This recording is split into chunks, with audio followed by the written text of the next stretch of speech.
Miguel, thank you for this interview.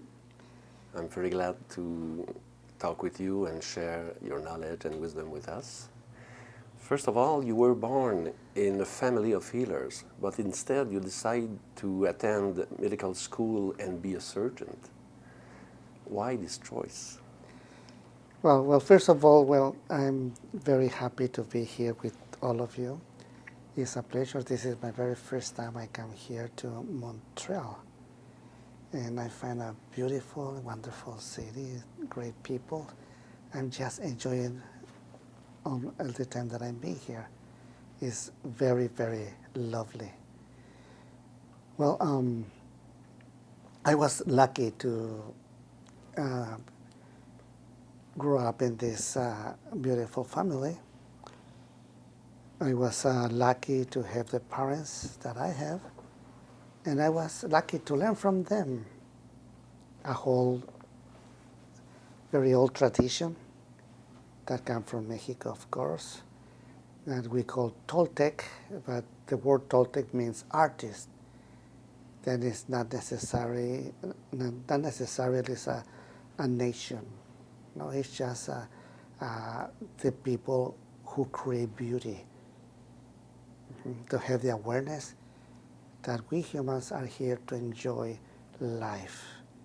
And the greatest art that we create is the story in the one we live, the story of ourselves.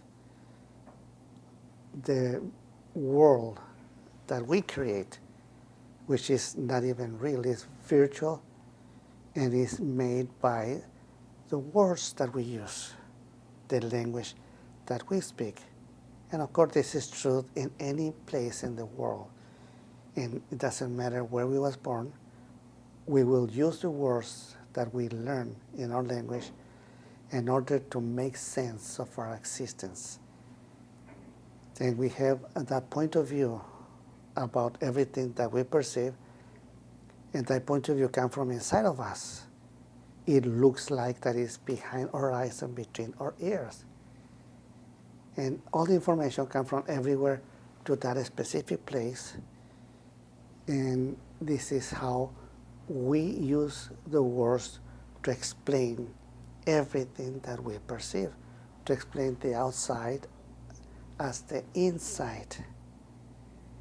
Then you can see we all are artists. Every single human being is an artist. In the Nahuatl is Toltec. But this is really for every human in this beautiful humanity. There's no difference. And yes, I know that there's hundreds, maybe thousands of different languages, but everything comes from the same place. We create the language that we speak, not because we humans are extremely intelligent. No. We create our language because we are programmed to create a language. It's not even our own choice. We are programmed to be what we are. And yes, we learn the language, we understand the language, and we create this story about ourselves. Then when I grow up with my family, my father taught me something that is very important, which is discipline. And my mother, she taught me will. And with discipline and will, we can make real whatever dream we have. If we just have a strong will and we have the discipline to keep going, we make real whatever exists in our mind. And this is something so beautiful because wherever I go around the world, all those beautiful cities that I visit, all the ancient parts, ancient like Greece, like India, Egypt, Peru, and all those places, I just see that everything that we humans create first exists in the mind, and with the action, we make it real. And this is really the function of humanity in this beautiful planet Earth. Because I can say that we are maybe not the only one, but looks like it's the only species that can transform nature in the way that we humans do. That everything that you can perceive around you, even the world, the words what you're wearing right now, your car, your computer, planes, cars, everything exists first in the human mind. And with the action, we make it real. And it's so easy to understand why it's so important that I learned from my parents to have discipline and to have a strong will. And that's the reason that I became a medical doctor, because I have the discipline to study all those thick and big books for all those many years and to practice. When I decided to be a medical doctor, I knew that it will take many years to become a doctor. But with the discipline, I really enjoy every single moment. I was not really thinking in the future, but in the moment. Mm. Being a student, I enjoy every single day of that time, knowing that if I have enough life, I may become a medical doctor. And I became a medical doctor, I became a surgeon, and I really enjoy my time as a surgeon, working with my two brothers that are also surgeons. One is a neurosurgeon, and the other is an oncology surgeon. Then I was part of that team with them, and really was exciting to be a doctor.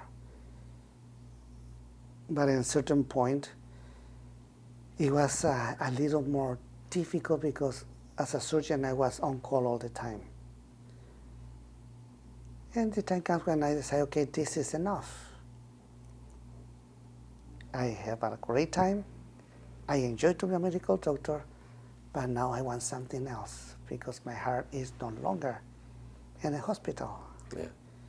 Then I decide to focus my attention into the human mind. And it doesn't mean that I really go completely out of medicine, because the mind is part of the totality of a human being. And in that point of view, when I make that decision, I knew that for me it was more important now to understand the mind than just to keep doing surgery. There was so many surgeons, so many medical doctors, and we can say that there's a lot of psychiatrists, psychologists, but they were so behind, really. They still believe in Freud and all this stuff. That is almost 2 centuries ago. Anyway, that's when I decided to let go my career as a surgeon and to focus more into the mind. And that's the reason I went back to my mother and my grandfather for them to finish my training. Because I knew that as soon as I'm ready, I will start dealing with people in a completely different way. And that's when I decided to become something like a shaman, not because I really believe in all of that, but it was the easy way to really go into the human mind and to see all the different characteristics of that human mind and every action-reaction until the point that it was so clear for me. Because what I understood at the last is that it's nothing but common sense. Everything, we make it so complicated. We create so many names, we create so many superstitions, and we become fanatic of our own superstitions, and we can see how we defend some theories that there's nothing but theories until it's proved.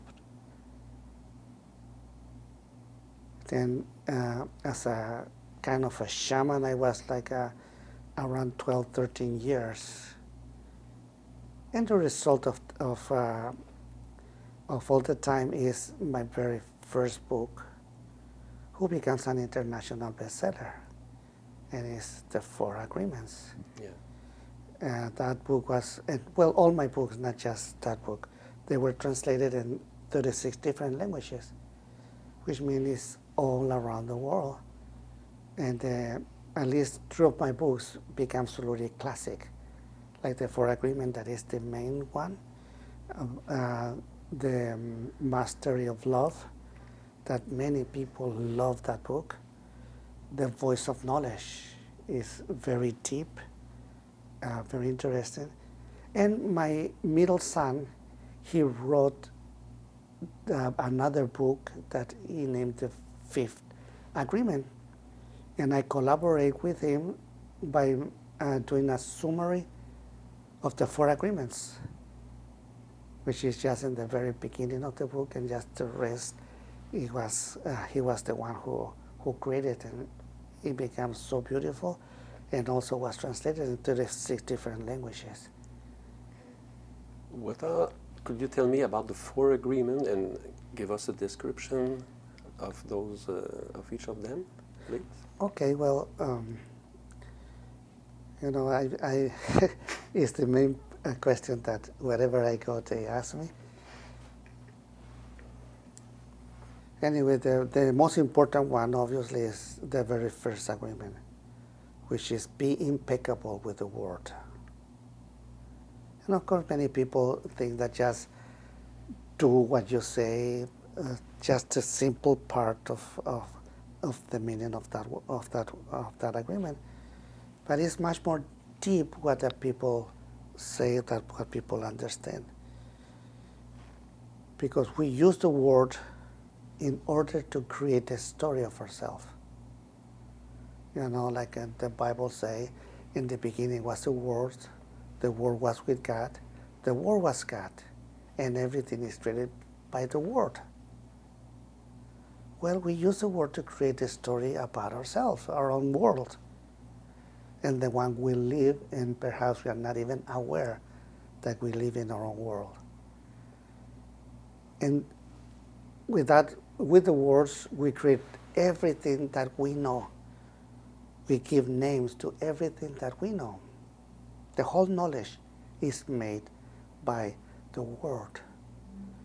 But it doesn't mean that the knowledge is true.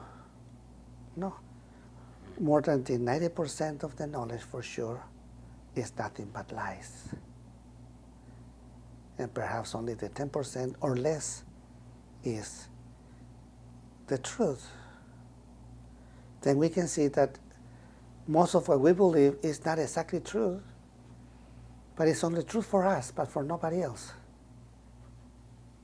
And it's only true for us because the truth that we have is not the truth. It's, we perceive the truth all the time because the truth really exists. But we distort it, and we distort it because we try to explain the truth. And to try to explain the truth, we use knowledge in order to give a meaning to that truth. Then every single human creates his own truth. And there's 7 billion humans in this planet Earth. And each one has his own truth. And that's why every single human has to be right and make everybody else wrong. Mm-hmm. And of course, if everybody is wrong, why we should be right? But the truth that we have, like I said before, is just a distortion of the real one, because the real truth really exists. But we cannot describe it with words, because as soon as we use the words, we're already distorting the truth. And the truth exists long before the creation of humanity, and will exist long after the extinction of humanity. That the truth doesn't need that all those 7 billion people believe in the truth or not. It just exists, and it doesn't matter whatever we think, whatever we believe, the truth just exists. then your truth is made by your word. And with your word, you create your story.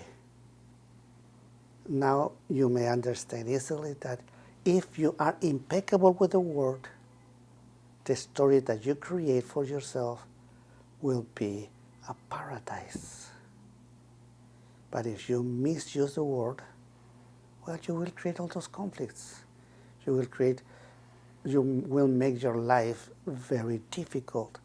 And this is just because what you believe. Then that can give you an idea of what is happening in the human mind. Because there is a conflict that is happening in the human mind, and only the human mind, not in any other species. And for all those thousands of years, humans believe that this conflict is between good and evil, or good and bad, which is not truth. Good and bad is just the result of the real conflict that exists in the human mind. And the real conflict is between the truth and the lies. Then it's obvious to see the consequences if we believe in lies, and it's obvious to see the consequences if we believe in the truth. We know the world because it has been told to us. Mm-hmm. And we sort of recreate in our mind, we repeat the story.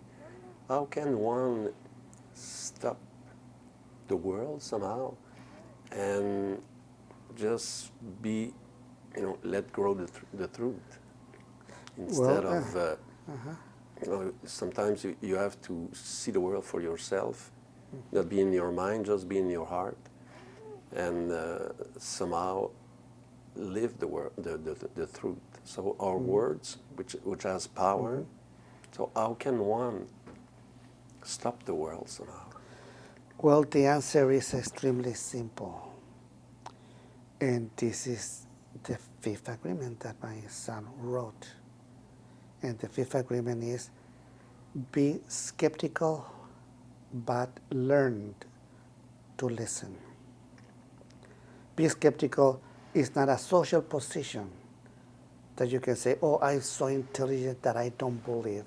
No, it's not about that. We don't believe because we know without a doubt that as we create our own reality, everybody else also creates their own reality. The same way that we distort the truth and we create our personal truth, everybody else did exactly the same thing.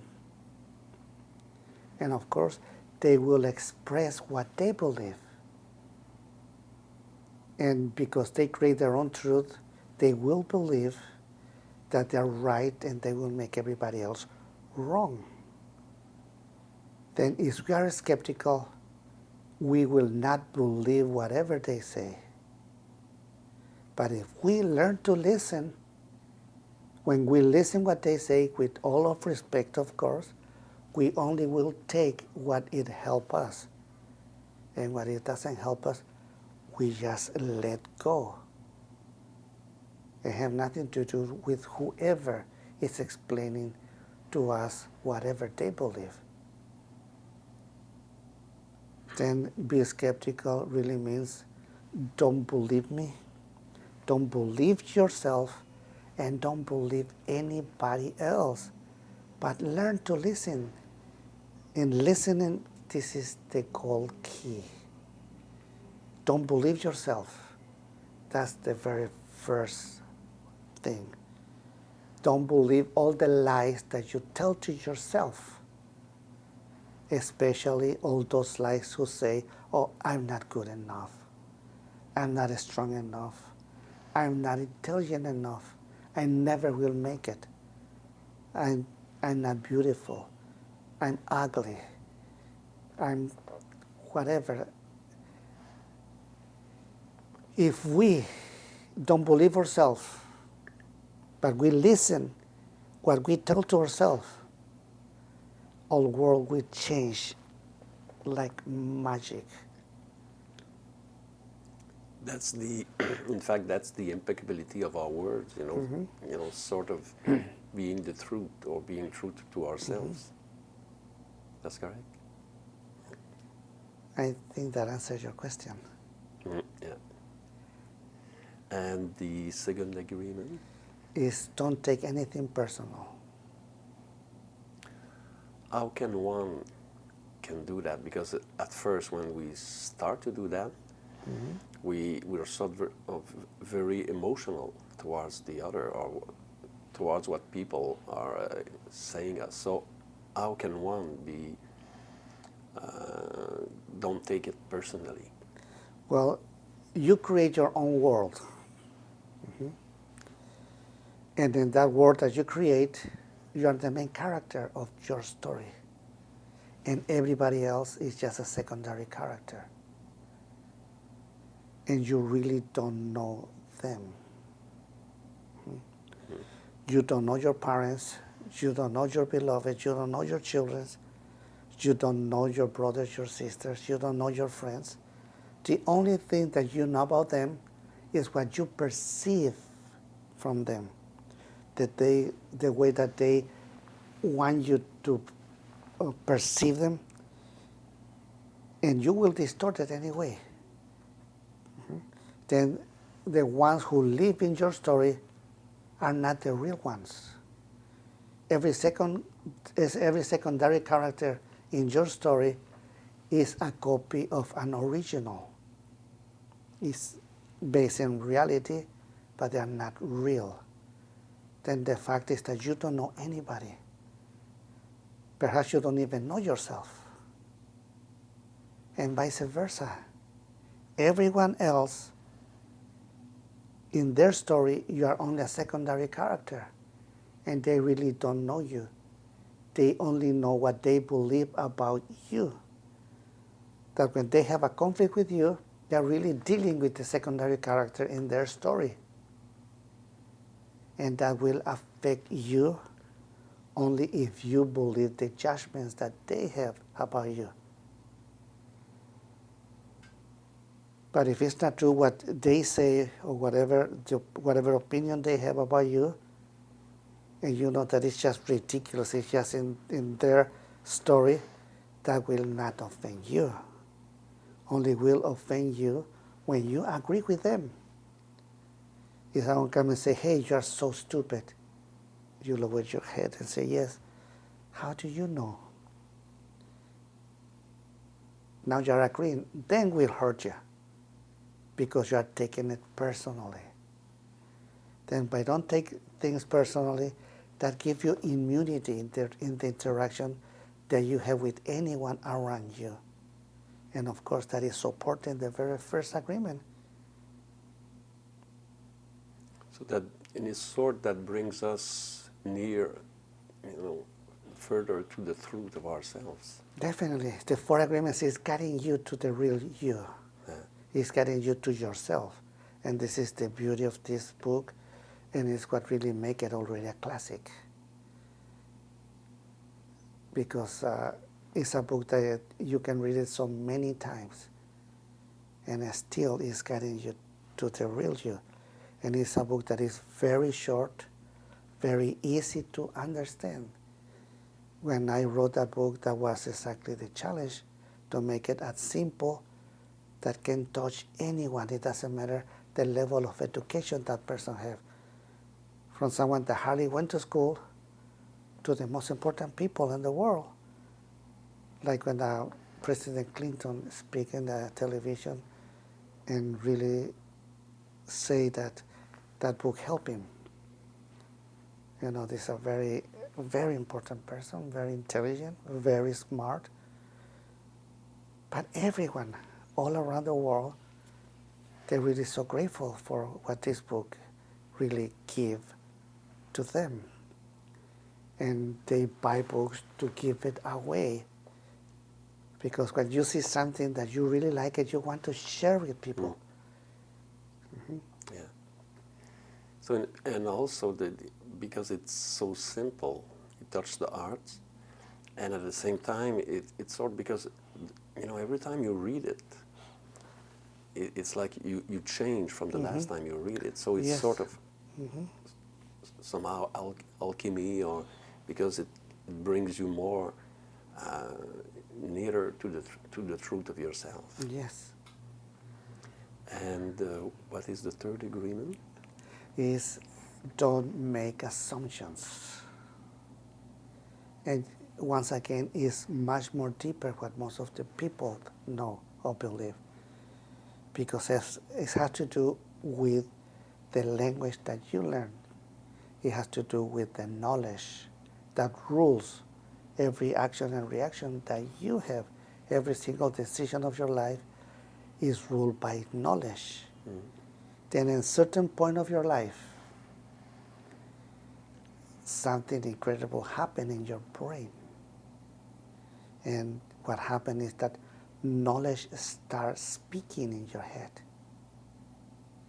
with a voice that no one can hear but you. And we call it thinking. You start thinking. And that thinking multiply. Sometimes you hear the voice of your father, the voice of your mother, the voice of whoever else. Even you have a whole dialogue in your head. Something that just happened maybe an hour ago, you still have the dialogue in your head. You're still judging that you shouldn't say that, what you should say, the way you should react. You modify everything. And all that is just in your head. And it's about thinking. It's a lot of noise. Sometimes it's so loud the noise that you cannot even sleep. Or you create so many emotions that you can feel very sad, or you can feel very angry, or very jealous. You name it. And this is the result of all that inner dialogue that is happening in our mind. And all that is nothing but assumptions. Then by not making assumptions, that give you immunity in the interaction that you have with yourself, that give you peace. If you are able to stop making assumptions. And just listening to your own feeling or your own heart. Yeah. Then the fourth one is my favorite one. It's the one I like the most. And it's about action. Always do your best. The other three, they're just in the level of the mind. It's in the realm of the imagination. But with the action, you make everything to come real. You make your dreams come true. Of course, for all those agreements, you need to be aware, to have awareness, to be conscious of what you are doing. Yeah. This is extremely important. It's a whole mastery. Awareness is a whole mastery. And the tools are these 5 agreements, really. And that tools is taking you to what you really are, to yourself. The voice of knowledge, you wrote a book, so you developed further into this voice in our head with this book, The Voice of Knowledge? Well, with that book, I'm really challenging all those beliefs that we have for centuries and centuries and centuries. And I use a lot of metaphor in order to people to understand. But what we are looking with that voice of knowledge is to find the peace in the mind, to stop that inner dialogue.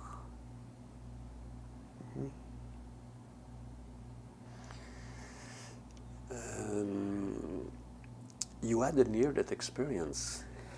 Several already. Several, yeah. Oh yes, several times, very close to death. What did happen, and how did it change you? And puts you more in direct contact, maybe with the wisdom of the Toltec or your inner work? Well, this is something that happened to every single human, really. Everyone has the opportunity to see the truth. In fact, all of us are in presence of the truth all the time, but we don't see it. We only see what we want to see, where our attention is focused on. That's what we see. But the truth is always there. And I agree with Jesus, what he said 2,000 years ago. And you know the truth, and the truth will set you free. Because if you remember, the conflict in the human mind is between the truth and lies. Yeah. Then the truth will set you free of all those lies. It really is becoming what you really are. Because if you really want to see the truth, just put yourself in a mirror and see yourself. Even that, it's just an image. Well, it's an image of the truth that is not distorted. But as soon as you start trying to justify what you see in the mirror, try to put words in what you see in the mirror, you are no longer seeing the truth.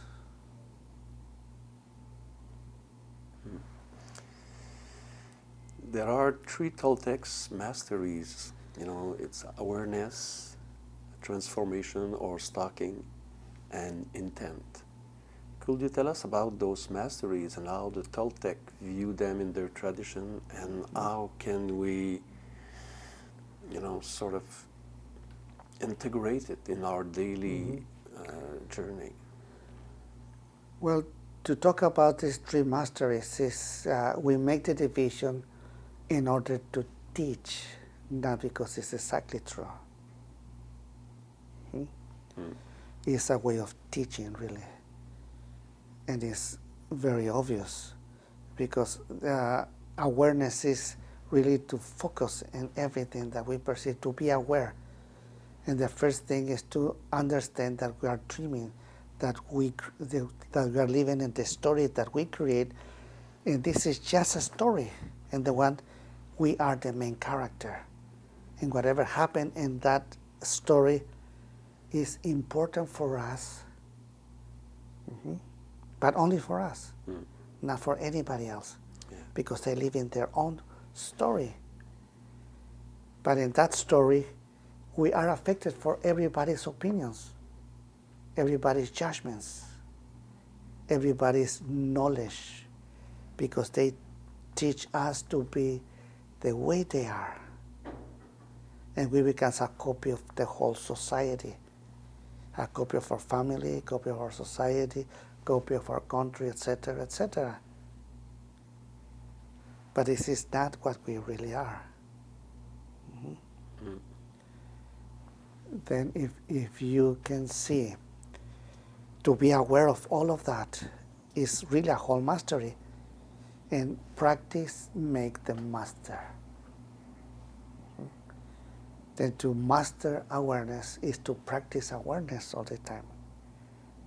To be aware. Then master of transformation. Well, everything is changing. Even if we want it or not, it's always changing. Even your own body is changing all the time. Like I remember being a child, the way I used to have my hands at that time. But this time, the body is completely different. In any city, you see the city today, you go 2 years out of the city, when you come back, many things change. And different rhythms, but everything is changing all the time. And not just the physical part, also the way we perceive is changing all the time. The whole creation and the one we live is changing all the time. Like your world is completely different when you was 10 years old, than when you was 12, than when you was 17 or 18 years old, than when you was in your 20s, completely different when you was in the 30s and the 40s. Right now, the way you see the world is completely different and is always changing. Then we can even resist the change and create turmoil, or we can go easy with the change. Again, practice made the master. Then if we practice resisting the changes, we will create a lot of hate, a lot of traumas, a lot of attachments that will hurt when we find out that we cannot keep it. But on the other hand, if we practice of letting go, to adapting to all the changes that are happening all the time, we become like water. We adapting to any circumstance. And it's a whole mastery. Transforming with awareness is, you can see how can merge both. The division was only to teach, for people to understand. Yeah. And the mastery of intent is the mastery of the truth that is always there. And if you want to simplify the truth, you will see that in fact there's only two things that are really truth. One is life. And you know that because you're alive. Life exists. Yeah. It's a truth. It's a fact. On the other hand, death is real. You will die. Everyone will die. Any creation will die. Then we have it. Life and death. Everything in between is just illusion. It's how they mix life and death. It's a whole binary system. Is or is not, is 1 and 0. And everything is made with that. Life is eternal. Death is created by life, that by the end there's only life. But life can reflect itself in death. This is how life can see itself. Otherwise, everything is life, and life cannot see itself. People are afraid to die, or they don't want to think of dying. That's the only thing, with life that we know that's going to be for sure for us. Mm-hmm. So, and somehow death could be a mirror that brings you life, or that make us appreciate life. How do you see? How will you not define death, but how can death be a sort of a master or a teacher for us in our journey, in our Well, life? to see that it's a master of a teacher is just words. That just exist, period. If you remember your physics when you was in school, and you remember how the teacher say, matter only can be moved if a force move matter, and only can be stopped when it's in movement, of course, if a force stop matter. Well, that force that moves matter is life, and matter is death. Now, I see you, and I see the interaction between life and death in you. You may be aware of that, but if you move your fingers, you will see that your fingers is matter. Mm-hmm. But the force that's moving your fingers is life. That I can say that your body is alive, but your body is dead. Mm-hmm. Then you are dead already. Why you have to be afraid of death when you are already dead? But what makes your body alive is you, the force. You are moving your body. You are moving your brain. You are moving your neurons. And as a result, your neurons create a whole mind and can think and can move the rest of your body. But it's just life and death, and it's in you. Mm-hmm. Then when you can say, your body say, oh, I am in love. I feel so much love. Okay? Well, the body is feeling you because you are love and it's feeling you. And you know that because the body is reflecting you. Mm. The body say, oh, I feel so much love. Well, you are love. The body is feeling you. Mm-hmm. Then at a certain point, perhaps you can have the awareness and shift it. And you can say, oh, my body is feeling me. And someday, you're going to leave your body. And your body will decay, becomes ashes. But not you. Because you're life, you're love. Then you can see so clearly how death, which is your body, is reflecting you. Mm-hmm. And you are immortal. Yeah. And I experienced that when I was 20, like you, I had a near-death experience. And somehow when I came back from there, I didn't have, I was not afraid of dying anymore. Mm-hmm. And I had a sort of, not a feeling, but, I could sense somehow that we're sort of internal, we're not the body. And at the same time, that changed all our perspective. How can one, when you face that, because when you're mm-hmm. facing that like that, you realize that somehow you're eternal or you're beyond time. Mm-hmm. So how can one, with the teaching of the Toltec and your wisdom, how can one not, because it's not everybody that are facing that mm-hmm. like that, but how can one sort of integrate or let that somehow give us, open us to this life?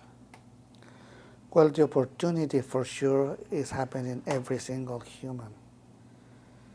But what the knowledge do through the mind is to deny whatever happened, to justify it, and to think that it was just an illusion. It never really happened.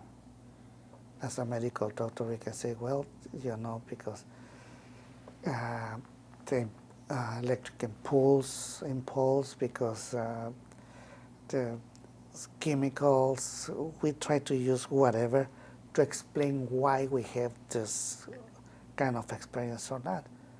Could be true or not, but who really cares? The mind will deny it, knowledge will deny it, because knowledge is so afraid of the unknown. We create knowledge, we give our personal power to knowledge, and knowledge have the power over the story that we create. And knowledge feel comfortable in those beliefs, even if the beliefs are lies, but make them feel comfortable. And whatever happened that disturb all those lies, it creates so much fear, more fear to the unknown. Then knowledge find a comfort place where to stay and perhaps maybe not to move not to take any risk, not to take a challenge,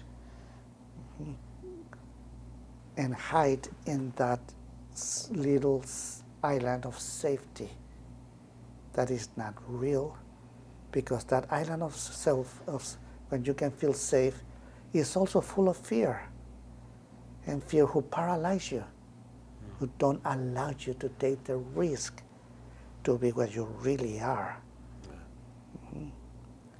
Then all that is in knowledge, really. But like I say, everybody has the opportunity, but we deny it because it's not safe. I prefer just to make a little prayer, stay away from everything, from everybody, not to take a risk, and just do nothing with my life. And by doing nothing with my life, it's not exactly true, because anyway we are doing something anyway.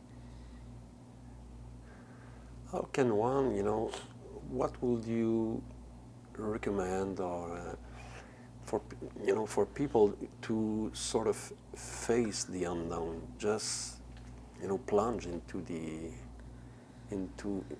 going beyond the fear? Well, the whole thing is really about awareness. When you arrived to this planet Earth as a human, everything was unknown. There was nothing that you knew, really. And you was not complaining. But you was facing the unknown all the time. Then you create knowledge. And you rescue yourself in that knowledge. You hide yourself. You give up your power to all that knowledge. Sometimes it can become a little overwhelming and trap you. It becomes a big trap.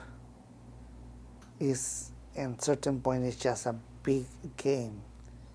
Because once you have the awareness, you start to letting go everything that you learn, all your superstitions, all your fanatic ideas, all the dogmas, because they're nothing but lies. Until you find yourself and accept yourself and love yourself just the way you are. Then this is exactly what I recommend. Find yourself. That's the reason I wrote all those books. Yeah.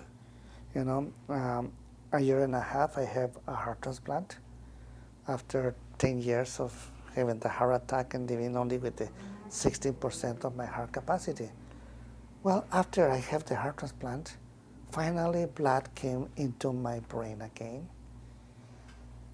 And all those years that it was looking like I was living in the clouds, all of a sudden it was that clarity again. Everything was so clear once again. Then that's when it came into my head, okay, wherever I go, I will ask for help. And the help is, please help me to change the world. And obviously, I'm not talking about the planet Earth that is perfect the way it is. I'm talking about the world that humans create for themselves, which is 7 billion worlds. Please help me to change the world, your world. The only way to change your world is by changing what you believe you are, which is the part that is trapped in knowledge for your own freedom. When you stop the voice of knowledge and then you master awareness, at first, that it's like being into the present moment. So you don't have any past and you don't have any future. But for most people, it's quite frightening because they cannot use their minds.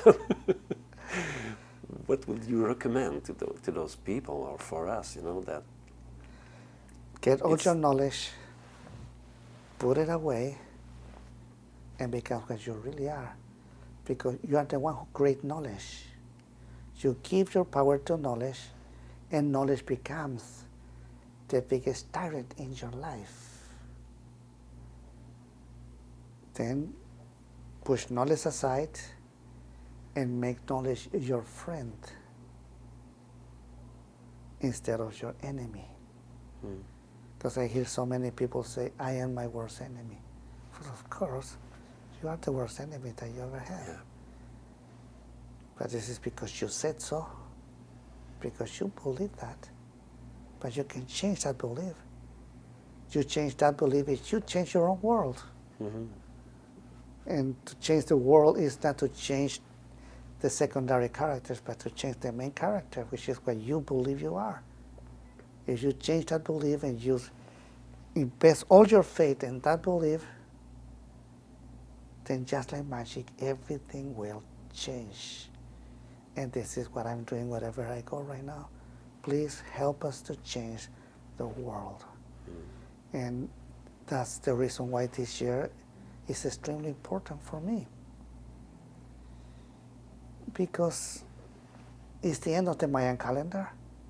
Not that anything will happen. Of course, nothing will happen. But it's a good time to say, this is the date. December 21st is the last day of the Mayan calendar. December 22nd is the first day of the new generation, the new calendar. Then we have from now till December 21st to let go all our garbage, to let go all the superstition, to let go all the fanaticism, all the dogmas, and to invite the truth to take the place. We have like 8-9 months, I don't know how many more. But I invite everything to start making the change, to take the action. Not just to stay in their mind, in their imagination, but take the action and change. Because let's see, if you change your world, you're the main beneficiary to that change. Because at that point, you're going to be very happy. But the people that you love the most will be benefit also with your change, especially your beloved, your parents, your brothers, your sisters, your family, your community, and your children. Because your children learn from you not what you say, but what you do. They become a copy of you. Then if you already change your world and you are living with all that freedom, your children will live just like you. And the old chain will be completely broke. And it means a new beginning. The legacy that we live after that will be completely different. We no longer will keep teaching all those lies, all those superstitions that are over. No more be fanatic of our own lies to become what we really are. Whatever it is, it doesn't matter. To become ourselves.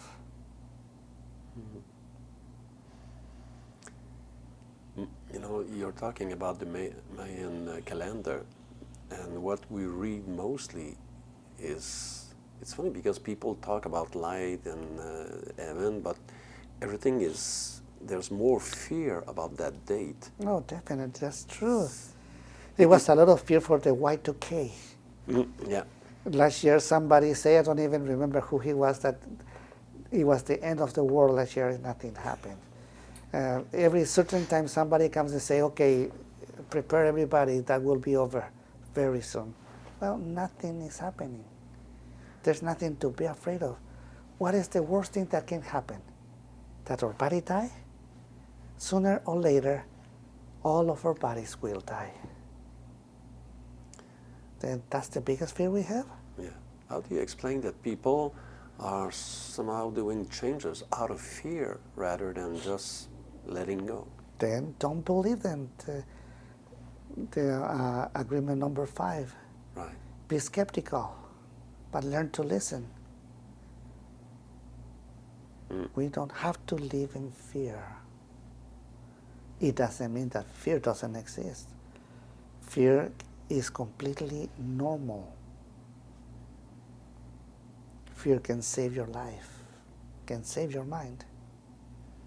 But the irrational fear is not normal. So if I understand well, the more you're aware, the more the fear goes out. Oh, definitely. Only the normal fear stays. Mm. Well, that means that interview is over. Yeah, I thank you, Don Miguel. I thank you very, very much. It's my pleasure. Yeah. And I really enjoy. Thank you.